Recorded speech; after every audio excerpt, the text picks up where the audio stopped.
ഏതെങ്കിലും ഒരു പെണ്ണ് അവൾ സുഗന്ധം ഉപയോഗിക്കുന്നു, അടിച്ചു വീശുന്ന സുഗന്ധം ഉപയോഗിക്കുന്നു. എന്നിട്ടൊരു ജനതക്കരികിലൂടെ അവൾ നടന്നു പോകുന്നു.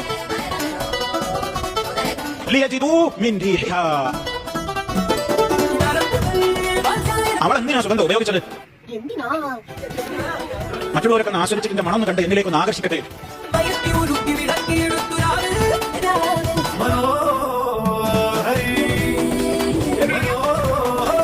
എന്ന് വിചാരിച്ചുകൊണ്ട് സുഗന്ധം ഉപയോഗിച്ച് പുറത്തിറങ്ങുന്ന പെണ്ണ് ഫയ്യസാനിയ, അവൾ വേശ്യയാകുന്നു.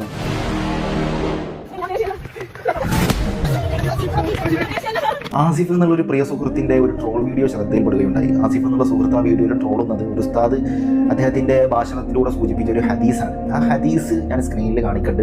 ആ ഹദീസിന്റെ സാരം എന്താ വെച്ചാൽ, ഒരു സ്ത്രീ സുഗന്ധം പൂശിക്കൊണ്ട് സമൂഹത്തിനിടയിലേക്ക് ഏതെങ്കിലും അന്യരായ പുരുഷൻ തന്നിലേക്ക് ആകർഷിക്കണം എന്നുള്ള നിയത്തിലൂടെ പുറത്തിറങ്ങിയാൽ, ആ ഒരു ഉദ്ദേശം വെച്ച് പുറത്തിറങ്ങിയാൽ അവൾ വ്യഭിചാരിയാണ്. ആരെങ്കിലും ഈ ഹദീസ്